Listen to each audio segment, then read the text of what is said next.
গরিব অসহায়দের দিকে আমাদের খেয়াল আছে? যে যা শুধু নিজের কথা ভাবছি, আমার ছেলে আমার ছেলে আমার ছেলে আমার ছেলে। কিন্তু এটাও তো ভাবা দরকার, এতিমের সঙ্গে যে ব্যবহারটা হচ্ছে ওইটা তোমার বাচ্চার সঙ্গেও হতে পারে। আমার আব্বারা, নওজোয়ান তরুণেরা, ও নবী পাকের উম্মতেরা, এ রাসূলের দিওয়ানারা, আল্লাহ নবী এতিমদেরকে কত মোহাব্বত করেছে, আল্লাহ নবী এতিমদেরকে কত প্যার করেছে। নবী আমার যখন মদিনার ঈদগাহ দিকে যাচ্ছে, আল্লাহ নবী নামাজ পড়তে নবী আমার যেতে দেখতে লাগলে রাস্তা ধারে একটা বাচ্চা ছেলে ধুলাবালি মেখে বসে আছে। নবী আমার ওই বাচ্চার সামনে গিয়ে দাঁড়িয়ে গিয়ে বলতে লাগলে, এ আল্লাহ পাকের বান্দা, এ বাবা শিশু, তোমার কি দুনিয়া জমিনে কেউ নাই? আজকে খুশির ঈদের দিনে এই রকম ধুলাবালি মেখে তুমি রয়েছো। আজকে ঈদের দিনে সবাই সুন্দর সুন্দর জামা কাপড় পরে খুশির ঈদ বানাতে যাচ্ছে। কে বাবা, তোমার পরিচয়টা কি? ওই বাচ্চাটা বলতে লাগলে, আমি আমার দুঃখের কথাটা এতিম নবী ছাড়া কাউকে বলবো না। আমার আম্মা যা বলেছে, এতিম নবী ছাড়া কাউকে শোনাতে মানা করেছে, কারণ আমার দুঃখের কথাটা এতিম নবী ছাড়া আর কেউ বুঝবে না। আমার রাসূল তিনি বুঝেছেন প্রকৃত এতিমদের দরদ। আর সেই রসুলের দেখা দেখি যারা এতিমদের ঘরে ভালোবেসেছে তারা নবীর প্রেমিক হয়ে গেছে। জোরে বলুন সুবহানাল্লাহ। দাদা হুজুর শুধু কি জলসা করেছিল নাকি? এই বলবেন তো না, শুধু পীর মুরিদি করেছিল। দাদা হুজুরের বহুমুখী সংগঠনও ছিল, সমাজ সেবা করেছিলেন, কথা বুঝছেন, এবং স্বাধীনতা সংগ্রামী ছিলেন। দেশের জন্য তিনি লড়াইও করেছিলেন। জোরে বলুন সুবহানাল্লাহ। আমরা এমন একটা পীরের মুরিদ যিনি সর্বদিকে ইসলাম তো সব দিক দিয়ে নিয়ে, আধ্যাত্মিক ব্যাপারেও আছে ইসলাম, যেমন তেমন দুনিয়াবি আপনি কেমন চলবেন, আপনার সাংসারিক জীবন, পারিবারিক জীবন, ব্যবসায়িক জীবন, রাজনৈতিক জীবন কেমন হবে সব ইসলাম শিক্ষা দিয়েছে। সেই ইসলামের অনুসারী আমরা, আমাদের মধ্যে সবটাই থাকা দরকার। লাগবে না? লাগবে না? আজকে তোমার পীরের বাচ্চা, আমি তোমাদের ভাইজান, আমি যদি তোমাদের জন্য কিছু ভাবি দুনিয়াবি দিক দিয়ে, তাহলে ভাবার অধিকার আছে না? না, যে আমার ভাইগুলো কি করে বড় হবে, আমার ভাইগুলো কি করে ভালো ভালো জায়গায় চাকরি পাবে, আমার ভাইগুলো কি করে রুজির রাস্তা ভালো হবে, চেষ্টা করতে আপত্তি আছে? কথা বলছেন না কেন? আপত্তি আছে? সবকিছুই করতে লাগবে। ইসলাম পুঁথিগত জিনিসের উপরে না।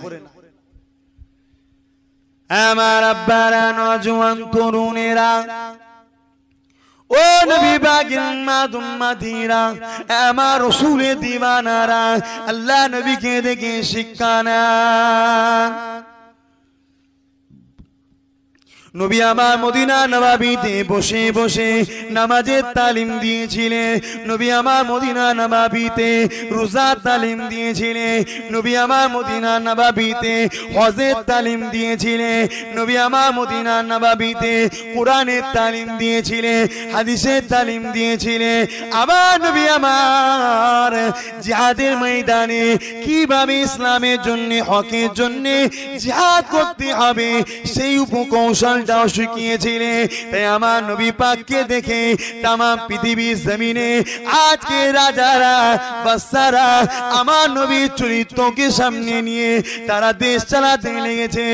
এ নওজোয়ান তরুণেরা, বিশ্বের জমিনে আজও পর্যন্ত হযরতে ওমর ফারুকের নাম ছড়িয়ে রয়েছে। বিশ্বের জমিনে যত বাদশা আসুক না কেন, ওমর ফারুকের নাম শুনলে সবাই সম্মান দেয়, স্যালুট করে। হ্যাঁ হ্যাঁ, ওমরের মতো রাজত্ব আমরা করতে পারবো না। এই ওমর ফারুক এই রাজত্বটা শিখেছে কার কাছ থেকে? ওনার উস্তাদ, ওনার মাস্টার হযরতে নবী পাক সাল্লাল্লাহু আলাইহি ওয়াসাল্লাম।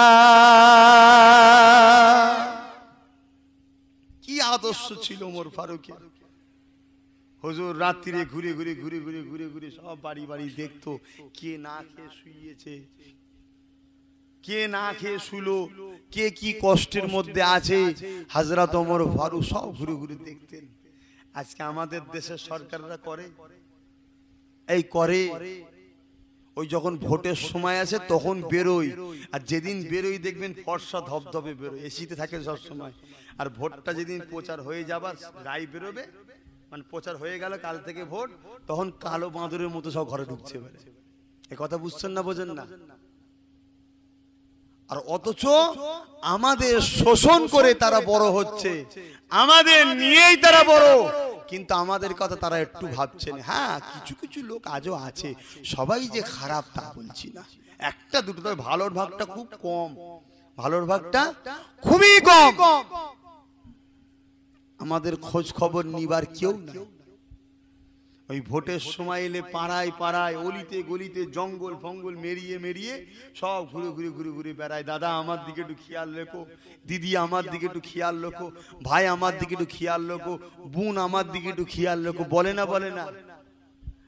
কথা বুঝছেন তো নাকি? আর ভোটটা যে মিটে গেল, টিকি পর্যন্ত দেখা যায় না। যদিও বা একটা গাড়ি করে যাচ্ছে, তার আবার কালো কাঁচ, ও তো যেটু দেখবো সৌভাগ্য খুলবে যে আমার নেতাটাকে একটু দেখতে পেয়েছি, তার আবার কালো কাঁচ দেখা যায় না। কথা বুঝছেন তো নাকি? আর এইদিকে রোদে দাঁড়িয়ে আছে, ওনার গাড়ি যাবে আগে থেকে ক্লিয়ার। কথা বুঝছেন তো না? গাড়ি এইদিকে রোদে, যার ভোটে গদি সেই দিকে রোদে দাঁড়িয়ে আছে। কথা খারাপ লিখছেন নাকি? কথা জোরে বলেন, খারাপ লিখছেন? তাহলে বলেন, আলোচনা করছি না, ওইদিকে সরে যাচ্ছি।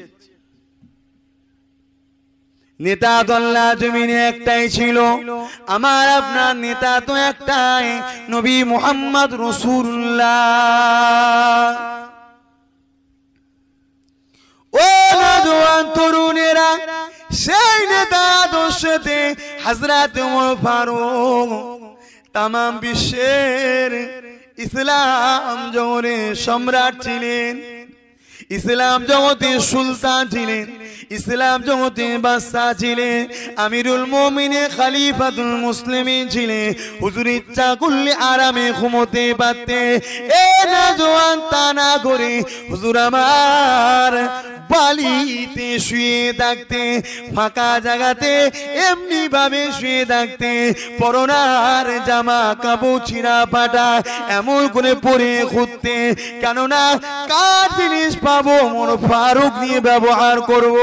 কাল কিয়ামতের ময়দানে আল্লাহর সামনে আমি ওমর কি জবাবটা দেবো, এইটাই চিন্তা করতে থাকতে।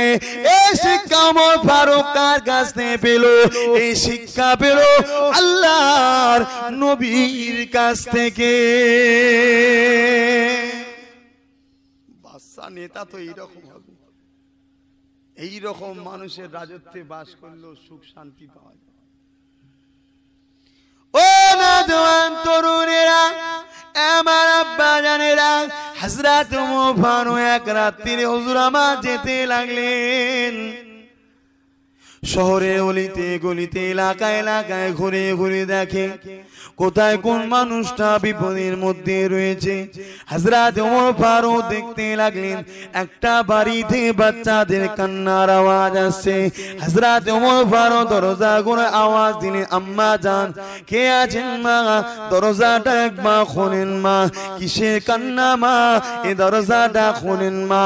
ও নওজোয়ান তরুণেরা, কিরকম বাদশাহী করেছিলেন মুসলিম জাহানের বাদশাহ, আল্লাহ নবীর শিষ্য হযরত ওমর ফারুক। হযরত ওমর ফারুকের আওয়াজটা শুনে ওই মহিলাটা বলতে লাগলে, কে আপনি?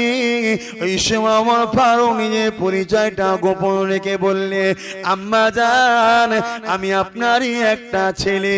দরজাটা খুলে বলেন মা, বাচ্চাগুলো কেন কাঁদে? হযরত ওমর ফারুককে বলতে লাগলে, এ আল্লাহ পাকের বান্দারে, রে আমার স্বামী জিহাদের মাঠে গিয়ে শহীদ হয়ে গেছে, আমার অভাবী সংসার, আমার বাচ্চাগুলো খেতে পাচ্ছে না, ভুকা জ্বালাতে বাচ্চাগুলো কাঁদতে লেগেছে। ওমর ফারুকের চোখ দিয়ে পানি বেরিয়ে যায়। মা একটু অপেক্ষা করেন মা, এখনই মাল নিয়ে আসছি মা। হযরত ওমর ফারুক চলে গেলে বাইতুল মালে গিয়ে নিজে আটা ভুজায় মাথায় তুলে, খাজুরের গুড় মাথায় নিয়ে, খাজুরের বস্তা পাত্র মাথায় নিয়ে হযরত ওমর ফারুক এমন করে রওনা দিলে। সঙ্গে একজন ছিলেন আল্লাহ নবী সাহাবী, উনি বলতে লাগলে, এ আমিরুল মুমিনিন, আপনি নিজে বয়ে নিয়ে যাচ্ছেন, এটা কেমন লাগছে? আপনি আমাকে দেন, আমি মাথায় করে নিয়ে যাই। ওই সময় ফারুক বলেছিলেন, কাল কিয়ামতের ময়দানে এই কাজটা আমি যদি না করি, আমি ওমরের মনে হয় আল্লাহ পাক আমাকে পাপ দেবে, ওই পাপটা তুমি কি বয়ে নিয়ে যাবে?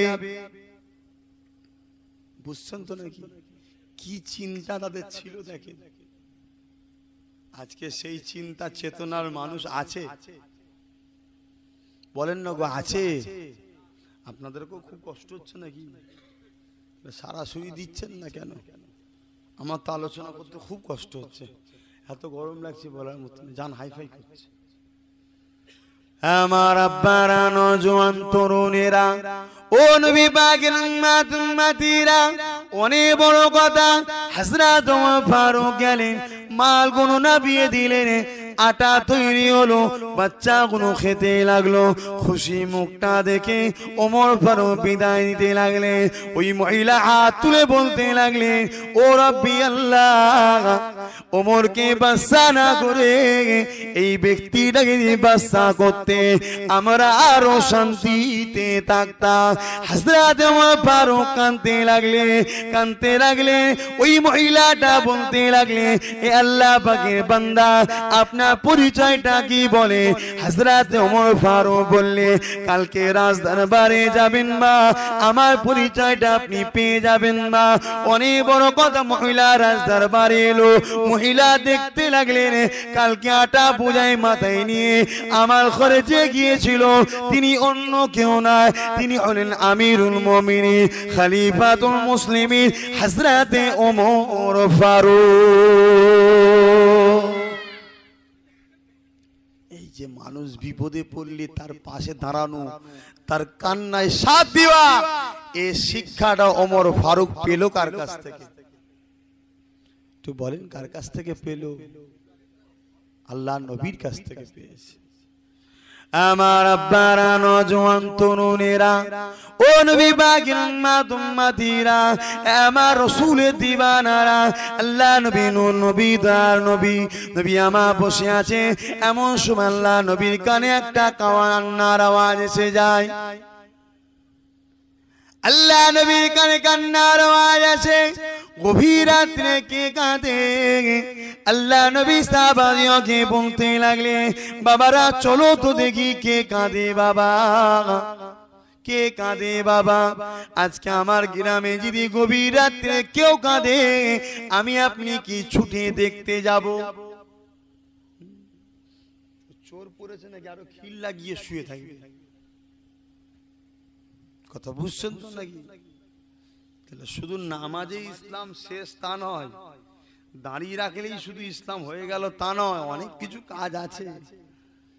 আপনার পড়োশি খেতে পাই না, আপনি ভালো মন্দ খাবেন, আল্লাহ কিন্তু কিয়ামত দিন আপনাকে ধরবে। পড়োশিরও একটা হক আছে।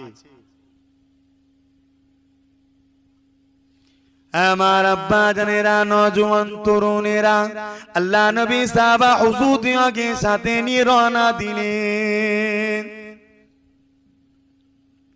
ও বাবা সাহাবারা, চলো তো দেখি কে কাঁদে। আল্লাহ নবী যেতে লাগলে, সাহাবা হুজুরকে ঘরে নিয়ে যেতে লাগলে, গিয়ে দরজা খোলায় ডাক দিলেন, মা, এ মা, মহিলা কাঁদেন কেন মা?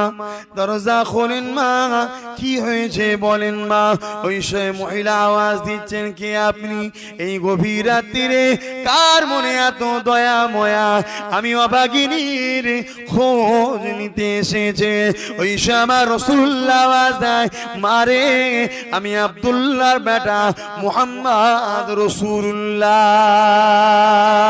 ওই মহিলা বলতে লাগলে ইয়া রাসূলুল্লাহ হাবিবাল্লাহ বিআদবি নেবেন না, আমার মনে চিন্তা হয়েছিল আপনি ছাড়া কেউ নাই, কারণ এই গভীর রাত্রিরে অসহায়ের খোঁজটা আপনি ছাড়া আর কে নেবে। ওই মহিলা দরজা খুলে দিলে আল্লাহ নবী বলতে লাগলেন মা কেন কাঁদেন মা? ওই মহিলা বলতে লাগলেন ইয়া রাসূলুল্লাহ হাবিবাল্লাহ আমি স্বামী হারামে, আমার আব্বা আম্মা কেউ নাই, আমার একটি মাত্র বাচ্চা ছিল, ওই বাচ্চাটাকে নিয়ে আমি হাসি খুশিতে দিন কাটাতাম। ইয়া রাসূলুল্লাহ হাবিবাল্লাহ আমার বাচ্চাটার বড় খিদা লেগে যায়, আমি রান্নার জন্য চুলাতে পানি বসিয়ে দিই, কিছুই আমার ঘরে নাই। বাচ্চাকে বলতে লাগে বাবা ছেলে শান্ত হও, রান্না করতে লেগেছি, অথচ পাত্রে পানি ছাড়া আর কিছু নাই। এ না জওয়ান তরুণেরা খুব ভালো করে বোঝো, এত গরিব আজকে জমিনে কেউ আছে? কেউ আছে এত গরিব? আল্লাহ এত দিয়েছে, আমরা ইসলামের জন্য এখন দিতে পারছি না। ইসলামের জন্য যদি মাল লাগে দেবেন না দেবেন না? কথা বলেন। ইসলামের জন্য যদি মাল লাগে দিতে হবে না হবে না? একটু মুখ খুলে বলে। আজকে আল্লাহ সব দিল, সেই রসুলের জন্য সেই আল্লাহর জন্য যদি মাল চাওয়া হয় থাকতেও দিচ্ছে না, থাকতেও দিচ্ছে না। আর অথচ আমার রসুল তার সাহাবা হুজুররা কিছুই নাই, যা ঘরে একটু ছিল সব লিখে দিয়েছে। এখনো বুঝতে হবে, এখনো বুঝতে হবে যে দুনিয়াটা চিরস্থায়ী নয়, আমাদের আখিরাতটা হলো চিরস্থায়ী। আল্লাহর জান্নাত যদি পাই চিরস্থায়ী জান্নাতে থাকবো। অতএব সেই জান্নাতের কতটুকু ভাবা দরকার। এমনও সংসার যে কিছুই খাবার নাই, কিছুই খাবার নাই, সেই সংসার আমার আপনার কারো এখনো আছে? এই কথা বলেন আছে? আল্লাহ তো সব দিয়েছে, সেই আল্লাহকে মহব্বত করা দরকার আছে না নাই? সেই আল্লাহর জন্য জান দেওয়া দরকার আছে না নাই? কারা কারা আল্লাহর জন্য জান দিতে পারেন হাত তুলুন তো দেখি। আল্লাহর জন্য জান চাইলে জান দেবেন? এই দেবেন? হ্যাঁ, আল্লাহর জন্য জান চাইলে দেবেন? হাত না, হাত না। আল্লাহর জন্য জান চাইলে জান দেবো তো বলি সবাই, কিন্তু কজন দিতে পারবো আল্লাহ ভালো জানে। সত্যি যদি দিতে পারি সত্যি জান্নাতি হবেন। জোরে বলুন সুবহানাল্লাহ। হট করে পড়ে যাবে, বিপদের শেষ থাকবে না। কথা বুঝলে? এখন এরকম করতে যাও না, যা হওয়ার হয়ে গেছে, আর তো কিছুক্ষণ আছি করতে যাও, নিজের নিচে রাখো, হট করে পড়ে যাবে, বিপদ শেষ থাকবে না। কি বলো তো ভাইজান? এই নিচে নেবি দাও, নেবি দাও, যেটা বলি শোনো, বিপদ হতে কতক্ষণ নেবি দাও। একটা স্টেজে পাখা রাখতে হয়, এখন বললে হবে? ছেড়ে দাও, ওখানে যা আছে থাক। তো ভাইজান যে কথা বলছিলাম, যে আল্লাহ পাক সবকিছু আমাকে আপনাকে দিল, সেই আল্লাহকে আমাকে আপনাকে সেই আল্লাহর কাছে আবার ফিরে যেতে হবে। আমার ঘরে আল্লাহ পাক জান্নাত দেবে। জান্নাত কে দেবে? জোরে বলেন কে দেবে? সেই আল্লাহর জন্য যদি মাল দিতে হয় আপনারা দিতে পারবেন? কারা কারা দিতে পারবেন হাত তুলুন তো দেখি। আল্লাহর জন্য মাল দিতে পারবেন? হাত তুলুন। আল্লাহর জন্য মাল দিতে পারবেন? হাত তুলেন। মাল মানে বুঝেন তো? হ্যাঁ, ধন দৌলত দিতে পারবেন আপনারা আল্লাহর জন্য? এই দিতে পারবেন? হাত নাবান, হাত নাবান। এতগুলো লোক তো হাত তুললেন, এখান থেকে 10টা লোক বলেন তো আল্লাহর জন্য 1000 কোটি টাকা দিতে পারবে? বলেন দেবেন তো? বলে সবাই হাত তুললেন, 10টা লোক হাত তুলে বলেন 1000 কোটি টাকা দিতে পারবে। একটা, দুটো, তিনটে, চারটে, 5টা, 6টা, আর কই 7টা হয়েছে। আর 3টে লোক বলেন, বলেন 3টে লোক কে কে আছে? এই 3টের মধ্যে প্রথম কে হাত তুলবে যে আমি দেবো? আলহামদুলিল্লাহ। আর কে আছে? আর 2টো দরকার। এই 2টোর মধ্যে প্রথম কে হাত তুলবেন যে আমি দেবো 1000 টাকা আল্লাহর মহব্বতে? বলেন মাশাআল্লাহ উঠে গেছে, নারী দিবে। শেষ লোকটা কে আছে 1000 টাকা দেবে আল্লাহর প্রেমে? যে আল্লাহ আমাকে আপনাকে এত কিছু দিয়েছে, সেই আল্লাহর জন্য মাল দেবেন, শেষ লোক একটা কে আছে? আর একটা লোক হাত তুলে বলেন যে আমি 1000 টাকা দেবো। এতগুলো লোকের মধ্যে থেকে হাত তো সবাই তুলেছিল, আলহামদুলিল্লাহ। একবার 10 জন হাত তুলেলেন তো গুনেলি, যারা যারা হাত তুলেছিলেন একটু হাতটা গুনেলি, একবার হাত তোলেন। যারা যারা হাত তুলেছিলেন হাত তোলেন যে 1000 টাকা দেবো বলেছেন। 1 2 3 4 5 6 7 8 9 10, আলহামদুলিল্লাহ। হাত নাবান। আমার আব্বারা, নওজোয়ান তরুণেরা, দুনিয়াটা চিরস্থায়ী নয়, আখিরাতে জমিনে যেতে হবে। আল্লাহ আমাকে আপনাকে কতটা মহব্বত করে, দুনিয়া জমিনে আমাকে আপনাকে খাওয়াচ্ছে কে? জোরে বলেন কে? এ না